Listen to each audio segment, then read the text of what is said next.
के लिए बड़ी सबसे दरख्वास्त गुफ्तगू जो है वो करते हैं। शुक्रिया। बिस्मिल्लाहिर्रहमानिर्रहीम। ओवरसीज़ वोटिंग राइट्स ये एक ऐसा मौजू है जो पीटीआई की गवर्नमेंट में, हमारी गवर्नमेंट में हमने पहले दिन से उठाया हुआ था। अल्हम्दुलिल्लाह हमारी गवर्नमेंट ने ओवरसीज़ पाकिस्तानियों को हक़ दिया है कि अगले इलेक्शन में अपना हिस्सा डालें, अपना वोट डालें। मैं आज आप लोगों के इस प्लेटफॉर्म से इलेक्शन कमीशन को ख़ास तौर पे उनसे पूछता हूँ कि अभी तक ये इसको आगे लेके क्यों नहीं चले। इनने अभी तक ना नादरा को कोई कॉन्ट्रैक्ट दिया है कि वो उसकी टेक्नोलॉजी बनाए, ना इनने अगर नादरा को नहीं देना, ना इनने कोई ऐसा टेंडर निकाला हो कि किसी और टेंडर करके किसी और को इस टेक्नोलॉजी डेवलपमेंट पे लेके आए कि जो ओवरसीज़ ऑनलाइन वोटिंग प्लेटफॉर्म होगा वो कब बनेगा, और क्यों इलेक्शन कमीशन बार बार इसको डिले करता जा रहा है। हमारी हुकूमत में इलेक्शन कमीशन ने डाला था 2.4 बिलियन की रिक्वेस्ट डाली थी फाइनेंस मिनिस्ट्री को, प्राइम मिनिस्टर को, इसी चीज़ के लिए कि वो डेवलप करें, लेकिन वो उधर का उधर ही रह गए। आगे क्यों नहीं लेके जा रहे? ये डिले किस बात की है? ये बुज़दिली किस बात की है? दिलेर बने और ये ओवरसीज़ को, जो आपको पता है 10 मिलियन हमारे ओवरसीज़ पाकिस्तानी हैं, जिसकी वजह से पाकिस्तान, जिनकी रेमिटेंसेस की वजह से पाकिस्तान अभी तक खड़ा हुआ है और बिल्कुल ही बैंकरप्ट नहीं हो चुका, उनको जो हमने राइट वादा जो पूरे सारे पाकिस्तान ने किए। शहबाज शरीफ भी कहते हैं कि हमें ओवरसीज़ की वोटिंग चाहिए, बाकी भी सब कहते हैं, लेकिन करते नहीं हैं। अभी मौका है कि इसको आगे लेके चलें। मैं आपको इसको थोड़ी सी तफसील में जाऊं कि ओवरसीज़ वोटिंग राइट्स का जो ऑनलाइन प्लेटफॉर्म होगा, उससे पहले आपको ओवरसीज़ की वोटिंग लिस्ट भी बनानी होती है। मीनिंग कि ओवरसीज़ पाकिस्तानी को पहले रजिस्टर करना होगा। जब आप रजिस्ट्रेशन का प्लेटफॉर्म बनाएंगे, फिर आप उसको रोल आउट करेंगे हर मुल्क में, जीसीसी के मुल्क में, अमेरिका में, यूके में, यूरोप में। अभी तक रजिस्ट्रेशन का भी रोल आउट नहीं हुआ, जो बहुत आसान है और तकरीबन बना हुआ है नादरा से। तो रुकावट किस बात की है? ना तो आप नादरा को करने दे रहे हैं, ना आप खुद उसको टेंडर कर रहे हैं।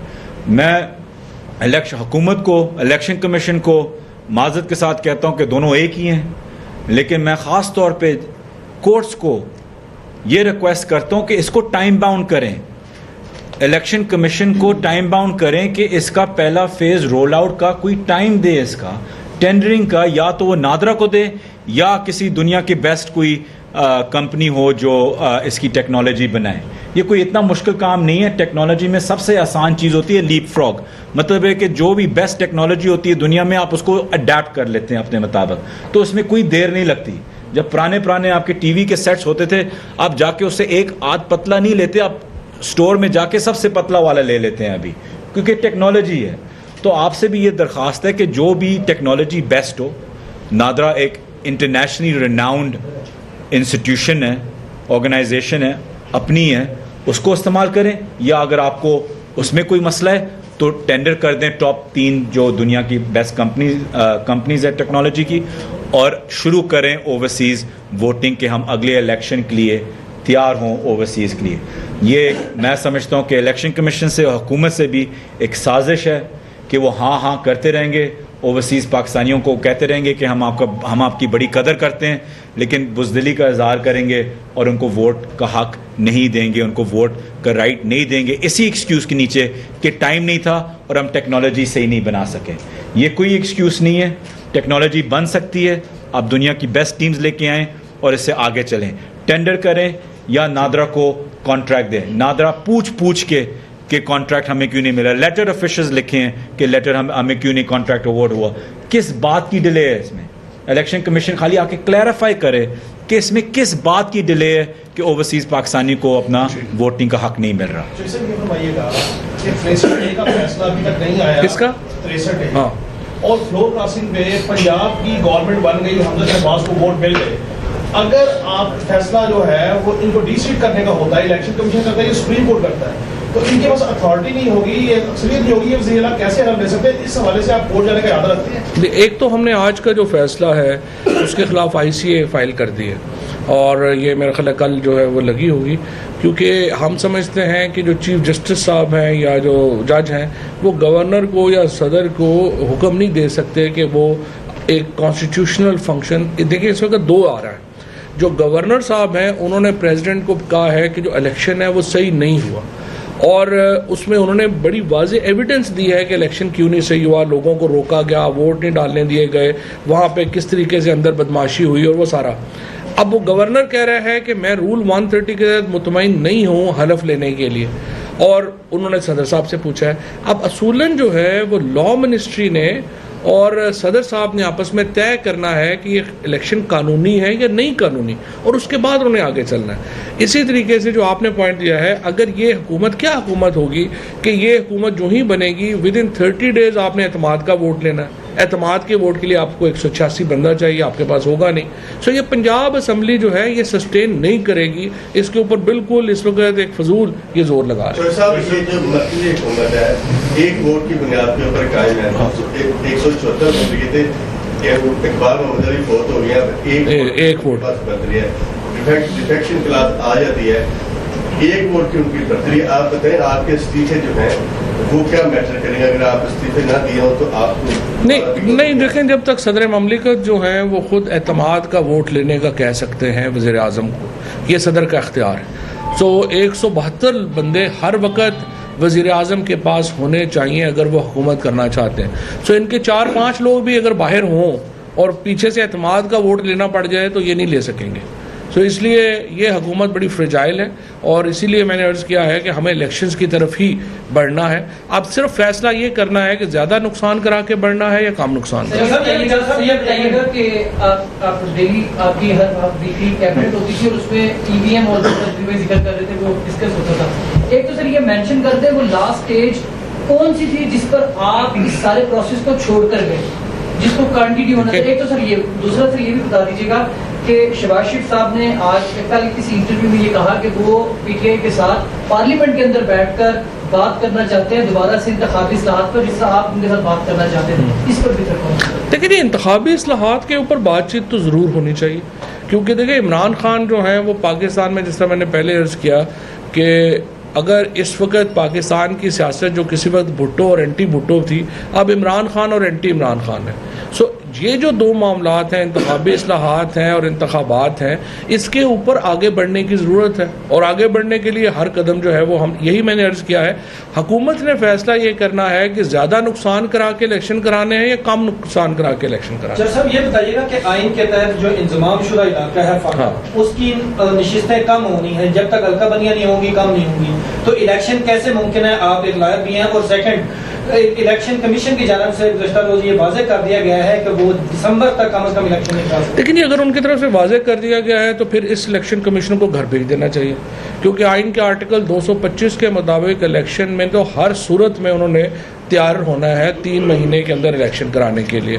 और मिसाल के तौर के ऊपर आज जिस तरह अभी सवाल हुआ आपके सामने, अगर 171 बंदे हो जाएं शहबाज शरीफ साहब के पास और असम्बली टूट जाए तो इलेक्शन कमीशन क्या कहेगा कि हम 1 साल बाद इलेक्शन कराएंगे? ये तो एक इंतहाई, मैं समझता हूँ, बचगाना किस्म की बात थी, और जो बयान भी उन्होंने सुप्रीम कोर्ट में दिया बड़ा बचगाना था, और इसलिए हम कह रहे हैं कि इलेक्शन कमिश्नर रिज़ाइन कर दें अगर वो नहीं करा सकते। बड़ी वाज़ेह बात है, आर्टिकल 51 जो पाकिस्तान के आइन का है वो कहता है कि इलेक्शन जो है वो आखिरी मरदमशुमारी की बुनियाद पर होने हैं।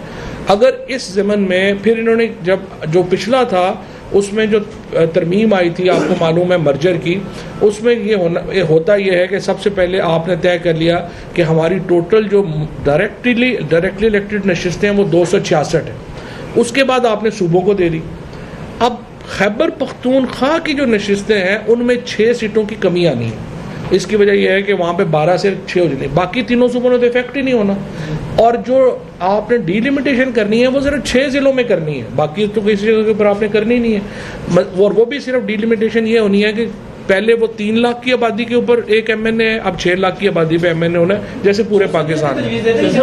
सेटअप कौन लाएगा, क्योंकि आप अपोजिशन में नहीं है, वो कायदे एवान और अपोजिशन। ये बात आपकी बिल्कुल सही है, इसीलिए मैं ये अर्ज कर रहा हूँ कि इमरान खान के बगैर तो आप ये सारे काम नहीं कर सकते। इमरान खान के साथ ही बैठना पड़ेगा, पीटीआई के साथ ही बैठना पड़ेगा। अब नूर आलम और राजा रियाज जैसे जो लोटे हैं उनके साथ बैठ के अगर आप ये तय करेंगे तो कौन मानेगा इसका उसका? मतलब आप पार्लियामेंट में जा रहे हैं वापस पीटीआई? हम पार्लियामेंट से तो इस्तीफे दे चुके हैं, लेकिन हमसे बातचीत सर ये बताइए कि जैसे हम देख रहे हैं तरीके साहब खुल के सामने आई है, बाकायदा जो इलेक्शन कमीशन है उस पर में इस्तेमाल किया जा रहा है।